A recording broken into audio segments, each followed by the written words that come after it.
Ang buhay ng isang makata kahit saan magpupunta at ang daladala salitang kaduda-duda. At kung minsan nagiging tanga-tanga siya sa paningin sa pag-iisip ng iba. Pero ang tangang isang ito ang isang gumigilo sa puso niyo at ang bumubuhay sa patay na pakiramdam mo. Huwag mong husga na isang tulad ko dahil kahit saan ka man magpunta, hindi ako nag-iisa. Madadamay mo lahat sila. Magaling ako magpasaya ng ibang tao, pero pag ako yung malungkot, pakiramdam ko, mag-isa lang ako. Yan ang nagpapatingkad sa umaga nyo, ang tangang isang makatang ito. Alam mo ba kung anong masakit na katotohanan? Yung sarado yung mga mata nila sa kabutihan mo, pero bukas yung mga bibig nila sa mga pagkakamali mo.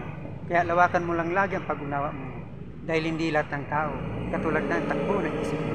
Minsan, gusto mong itaba ang mga pagkakamali mo, pero dahil sa nakita mo sa iba, di na. Pinipilit man nilang itama ka, pero di na.